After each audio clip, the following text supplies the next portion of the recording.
Welcome to Inside the Broncos Football in the West. I'm Larry Pulowski from Channel 12, and joining me as usual, the radio genius and guru of Boise, 29 years on the air with Idaho Sports Talk, Jeff Caves. Oh, okay. No, that's you. Every time you say that, what are you talking about here? Now take the compliment and run with it. Just like Jay Ajayi runs with it, you take the compliment. Okay, I'll take it. I'll just keep running. All right. Well, BYU week is here. I was kind of interested. I listened to Idaho Sports Talk this week, and I heard Hans Olsen on that you have from funny Salt guy. Lake. Yeah. How did you ever hook up with that guy? He's great. Well, Hans, a Weiser, Idaho kid, recruited by Nebraska, and knows Boise State quite well. He knew the program really well. He's part of the Olsen family, and then played at BYU, played professionally, and he knows the area real well. Funny guy. Yeah, that was a great story about having Tom Osborne come visit his house. But anyway, look that up in the archives of Idaho Sports Talk. Well, last week Fresno State came to town, and the Broncos now 11-0 on Friday nights. And most every one of those games, I'm going to assume, was on ESPN. Boy, they love that spotlight. Yeah, it's interesting, isn't it? You wonder sometimes how Boise State's image has been shaped. Well, oftentimes when they're on national television, they win. And, if you're sitting in Boston or you name the city or airport across this country, they always win. So that's the perception you're left with. Sure. They always win. Yeah, I think it's a great deal. We're talking about the game itself, and we'll talk to you, Jeff, about the environment inside the stadium. But I was in the stadium when they did the Pokey Allen tribute. He was the honorary captain. They brought out some of the players. And, I'm going to borrow a term from ESPN and the Monday Night Football coverage. Yeah. Come on, man. That was just not You want a little bit more. I just thought there should be more. They put Pokey's picture up. They trotted out some of the guys. They never introduced him. I just thought, if you're going to do it right. And it's, I understand it's prior to the 10 years of dominance, the decade of dominance, whatever we're going to call it. But still, that was quite a team. And that was a team that really brought Boise State out of some of the doldrums that they'd been in. So I just thought, it could have been done a little bit better. But hey, I'm a whiner. I'm a bitcher, not a booster. No, at least you're saying it like it is. And those guys did get together. There was 80% of that team that got back. I talked to Chris Wing, 80 sausages, 14 tri-tips, and 12 pork butts. These guys pounded. So if they weren't all standing upright before the game posed, probably you're running for the bathroom or something. All right, great. Well, that's an awesome story. At least those guys know how to eat. Hey, congratulations to our winner of the BYU tickets. Jacob Dolly of Payette was our winner. Sign up right now on our website for the San Diego State tickets. You can win these mugs and 4 tickets in the South End Zone. We'll be back with more Inside the Broncos Football in the West. Football in the West is brought to you by Even Green Technology, the Treasure Valley Solar Authority, and Steve's Hometown Ford and Steve's Hometown Toyota, 100% committed to your satisfaction. Also by Western Heating and Cooling, turn to the experts, and Leisure Time Spas and Hearth Products. Come see us at Leisure Time. You'll be glad you did.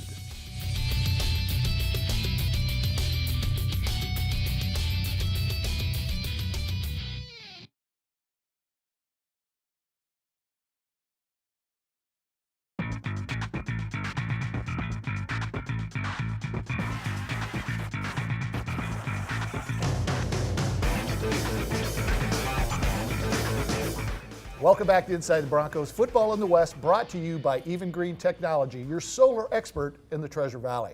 All right, Fresno State came to town. Fresno State lost. Fresno State left.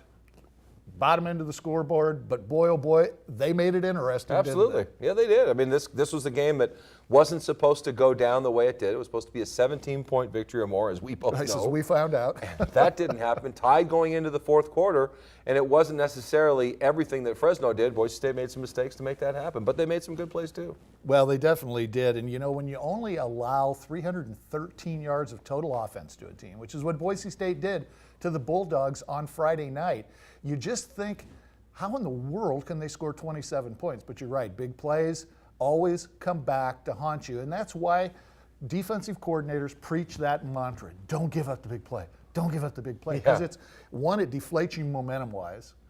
Two, it just gives the other team a lift that's unbelievable. And the momentum swings that can happen when a big play like that 76-yard run happened, it's devastating.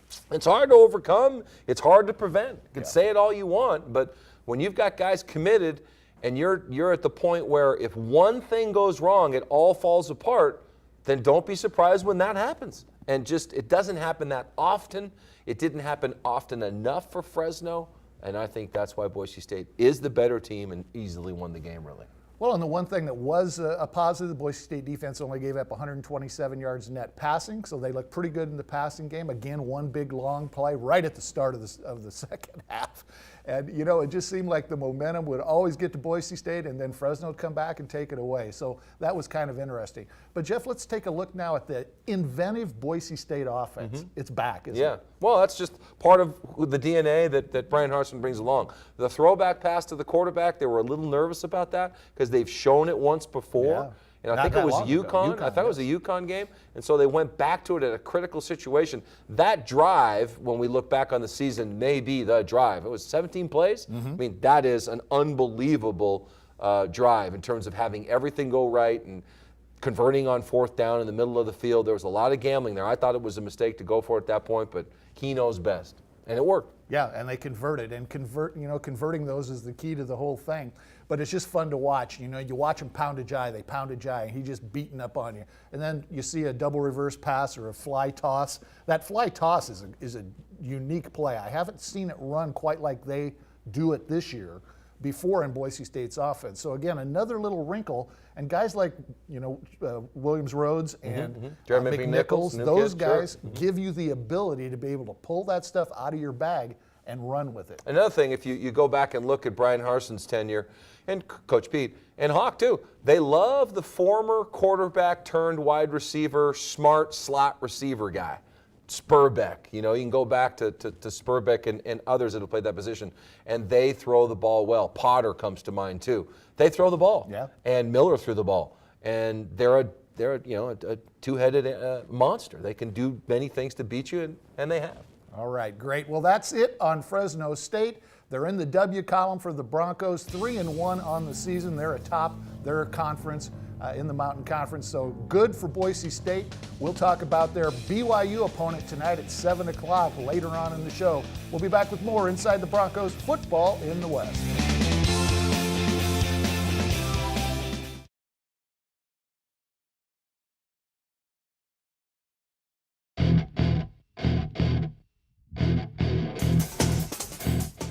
Turn the page now to the Mountain West Conference, and Jeff, the Broncos have moved up to the top of the Mountain Division. We're going to look at the standings right now, and Boise State with that 3-1 record. This week doesn't mean a lot in that case, but on the other side of that column with the 5-2, they could sure use that 6th win. Guarantees bowl games, blah, blah, blah. But who else on that list in the Mountain Division are you worried about at this point? Well, it just comes down to really Colorado State is somebody if you had to say, let's have them have another loss just to eliminate that possibility, that would be great. Boise State, of course, can give Utah State another loss, last game of the year at Albertson Stadium. And San Diego State is a team that'll come in to Bronco Stadium this year, so that'll be an interesting tilt also. Well, let's turn our attention to the slate of games this week, and it's kind of a marginal slate of games this week. But one game that I find interesting is UNLV going to Utah State. Now, on paper, this should be an absolute blowout, knock-dead, 21-point win for Utah State. Yeah, things have changed. But how in the world did UNLV beat Fresno? Well, it's Utah State that's changed. Bo Garrettson now, their star second-team quarterback, has wrist surgery. So he's done now. So now they're bringing in the third-string guy, Harrison. If you remember when Boise State played there last year, he was replacing Chucky, and he was terrible. Yeah, he was. And their offense is in trouble, and I think their offense was struggling before. They're going to have to run the football and get some turnovers on defense. Utah State, unfortunately, is falling apart injury-wise at the wrong time of year. Well, the only other game that Northern Colorado is the only other win that UNLV's got, and that's I believe they're in the Big Sky. I mean, there's like 40 teams now in the Big Sky, one of which is not Idaho, but that's a whole other story. But I look at this game and you just think to yourself, there's no possible way. But every time you say that, you see a game like Fresno losing, to UNLV, which never should have happened. Well, another game on the docket that is always of interest because it's an interdivisional game, Wyoming at Colorado State. Boy, Colorado State getting votes now in both of the polls, number 30 in the country and 29 respectively in this week's polls. A team that, the only blemish is to Boise State, obviously, from that first conference game of the year. Colorado State, I just think, has too many weapons Absolutely. to lose to Wyoming. Yeah, they throw it, they run it. You know, this is an interesting series. 104th time they've played. It's the Bronze Boot.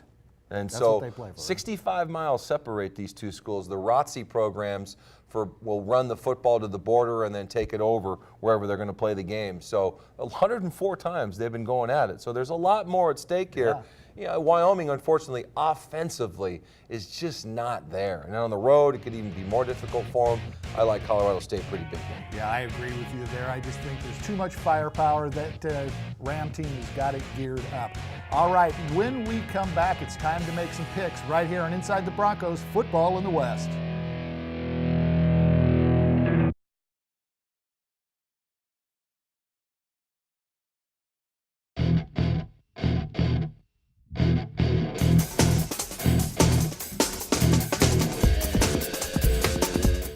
Picks of the week, our favorite segment here on Inside the Broncos, Football in the West, because it humbles us. It brings us back down to earth. We're both cocky sales guys, right? All week long, we go after the conquest, we go after the victory, and then we get to this segment, and we're a bunch of losers. Yeah, losers. And we were a big bunch of losers last week. This is embarrassing, but we still do it because we love you. Well, we know that's a lie. We love the entertainment We love value. the entertainment Yeah, value. I like the pressure. Get off of that thing. Yeah. All right, Caves, UCLA and the Buffaloes. You know, I studied this, and I thought the Bruins' defense has been playing better. And I know their offense is great. Colorado doesn't necessarily rush the passer anywhere as well as UCLA is horrible at protecting the passer in Hundley. So they're going to get a break. I think they can cover that spread. According to my bookie friends, they've only covered one spread this year, so I don't know about that pick, JC. All right, let's move on to the next one. Well, we're going to have a little argument here today, Mr. Caves. You're taking the Trojans in Salt Lake City. The only difference I see is the quarterbacks. I know there's a great front seven at Utah, and I know USC has a great front as well, and some good guys in the back. But I don't like the musical games at quarterback. I don't think they're settled on them. And they're going to need them in a game like this. In the fourth quarter, they're going to have Wilson deliver, and I think Kessler can deliver. Well, I agree with you about the rotating quarterbacks, but I'm going to go flip this thing the other way and go with the Utes at home. Defenses are comparable. Great running back. If they can slow down that Trojan running game, they should be okay. So I'm going to go the other way on that one. All right, my next pick is Oregon. They're at Cal, 18 points. This is a 21-point game easy. I think that's a lot of points on the road, but these guys score a lot of points on the road. They may have it cranked up. And once they're cranked up, it's hard to get in the way. All right, and Boise State, I think we're going to both be on the same page here. When we took this game early in the week, when it first came out, that's when we determined our spreads. Yeah. It was a 6-point game. As of Thursday's newspaper yesterday, it was 7, still 7 today. So, I think you're right on target. This is easily a 6-point win. Well, I look at the defense of BYU, and it wasn't great before their injuries hit. This is not a great defensive year for them. They've not been getting a lot of pressure on the quarterback, and when Grant has time, he can do some great things. We'll talk about it. Yeah, and I like your comment on the defense. All right, there are our picks of the week. Do with them as you will. We went through a little math. You could have made a lot of money betting against us. So what the heck? Just go ahead and do it. We'll be back with more Inside the Broncos Football in the West right after this.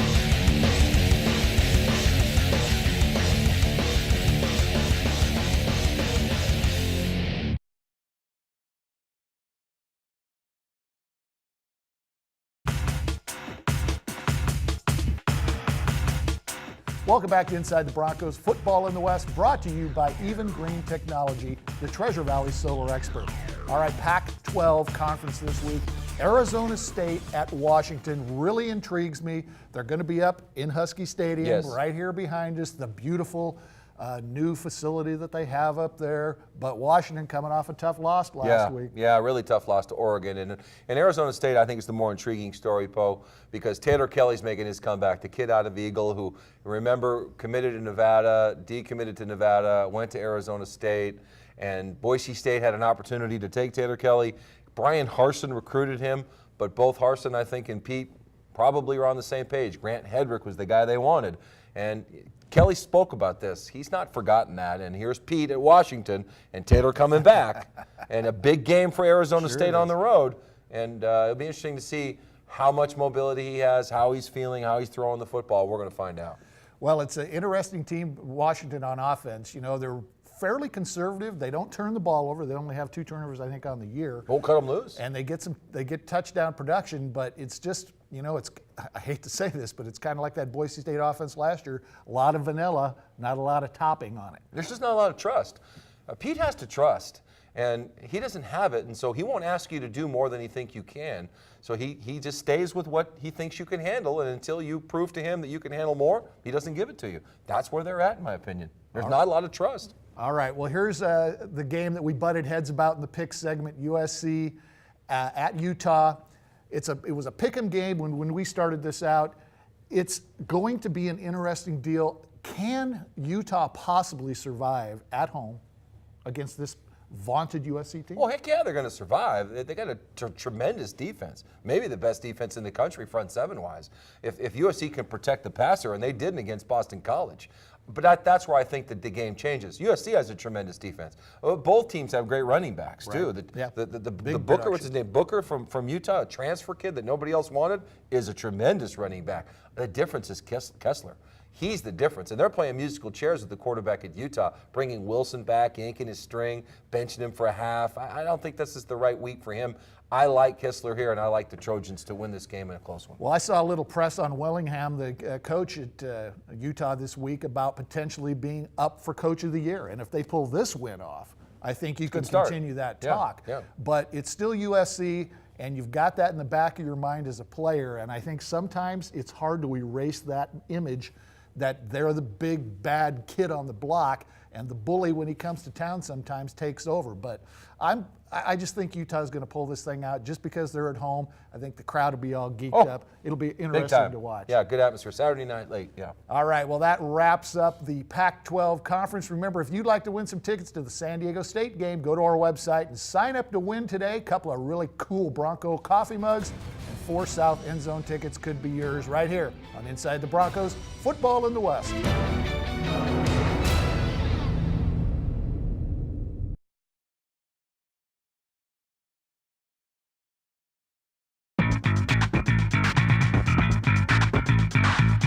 Welcome back to Inside the Broncos, Football in the West, brought to you by Even Green Technology, the Treasure Valley solar expert.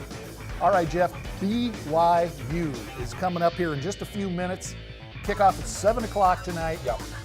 As you look at this game, quarterback position with Taysom Hill was one thing. Right. But Christian Stewart is an entirely different animal. This guy's coming into this game with 114 pass efficiency rating, one of the lowest of any quarterback we've talked about this year. Mm-hmm. Yeah, well, he's just finding his way. He doesn't have the 1-2 punch that Taysom Hill. When they lost Hill, not only did they lose their leader, their quarterback, their Heisman Trophy kind of guy, they lost their top running back as well. So not only could he run the football and design plays, I think as important, he ran out of trouble. When plays broke down, don't worry, Hill will still get a positive gain out of it or convert on 3rd down. Stewart tried to do that against Nevada, cost him dearly. So that's one of the challenges. They lost a lot in Hill. They're getting Williams back. We think Williams is going to be going tonight. So that's really good because he had a great game against Boise State. We'll see if that offensive line can give him the kind of space he needs to move against a better defensive front in Boise State. Well, Taysom Hill is a huge loss to them. You know, you just look at that guy and you say, man, this guy is a beast at quarterback. He was fun to watch, but that's gone. Now, offensively for Boise State, with the exception of a game a long time ago where the weather was crummy down there, Boise State hasn't scored a lot of points on these guys in the last 3 meetings. Your thoughts on Boise State now with a chance, with all the injuries, with all the problems they're having on defense, to really light the board up tonight? Well, they've got everybody back now. In terms of, other than the long-term injuries, I think everybody is back for Boise State. Of course, they're still missing Matt Miller. But this isn't BYU's defense of last year. You know, there's no Van Noy on the field. He's now with the Detroit Lions trying to get back healthy. And the pass rush isn't the same either. And that's critical for Grant Hedrick to go back and take the time to find the second option in the read, sometimes the third. And, of course, with Jay Ajayi, if you can get him going, that's always a plus. But if you look at their front, they've been very good against the run. BYU has not given up a lot of run yards. 130 here, 120 there. They've been very stingy. This is a challenge for Boise State to run the football. I look for a lot of double tights. They may be doing a lot of that to get the edges set. And then the other option is just to open it up and just throw the ball until they give you a reason not to throw the ball anymore. Yes. And you know, Matt Miller was a huge loss, but can you imagine losing Jay Ajayi? Instead, you know, just juxtaposition those two guys and think about losing him compared to Miller. They can at least survive without Matt Miller. I'm not sure they could survive without Jay Ajayi, but what do you think is going through the minds of this coaching staff right now with a guy like Jeremy McNichols? They burn his redshirt year, and then last week he touches the ball 4 times. I don't understand why you burn that redshirt year if you don't have a plan to use the guy more than 4 times during the game. Do you think that plan existed and they just didn't use it? I don't understand this move. I think at the end of the day, the plan for McNichols is to use him in explosive plays, to put him in space, to put him on the edges, to give him a running chance to see what he's dealing with. That's where he's strong. I don't know how comfortable they are putting him in critical situations to run between the tackles when they have the bull, when they have the J train. Why do they want to rock that boat? He is that successful right now. Well, that's certainly a very valid point, Jeff, and I'll roll with that one with you. So we'll give you the McNichols deal. Now, here's one other beef I've got. I guess I got a lot of beefs today. I don't know what my problem is. I'm having issues or something. I'm getting old, I guess. I don't know what it is, but I'm whining today, and I'm whining about kickoff returns and Burrows. Come on, guys. There's got to be a different way to do this. This kid, he's a good kid, pretty sure hands, although he fumbled last week. Right. There's got to be something more explosive they can do with that kickoff return. It has just been stagnant all year. Kickoff and punt return, at least punt return has had some redeeming value to it. But this kickoff return situation just boggles my mind. Is there any hope? Well, the one thing I will say about Dallas that he's done well is he does run north-south. Yes, he does. And sometimes kickoff returners don't have that kind of courage, and they waste a lot of time, and it doesn't go well. I think he just needs one cut. He's going north-south so much that he doesn't see anything else, and I think it's fairly linear, and he's just going forward. I do think they'll make a change there. I do think he'll get a chance as well. Maybe McNichols is going to get a shot, but man, you're asking a true freshman to be really 100% ball security-wise. You wouldn't want him learning on the job against BYU deep in your own territory. All right. Well, hopefully, guys, in a half an hour, we're going to get to figure this thing out. I just think Boise State's got too much on the blue, and I think they're going to have a romp tonight against the Cougars of BYU. Jeff, after the game tonight, people can tune into 670 KBOI and get the post-game show. Yeah, Bronco Game Night on 670 KBOI AM and 96.9 FM with Chris Lewis and David Allen. All the calls, all the reaction from the game should be on sometime around 10:30. All right, great. Big thank you to Hometown Motors over in Ontario and Weezer. Thanks for your sponsorship, and Even Green Technology, the Treasure Valley's solar expert. Thanks for watching. We'll be back next week with more Inside the Broncos Football in the West right here on Channel 12.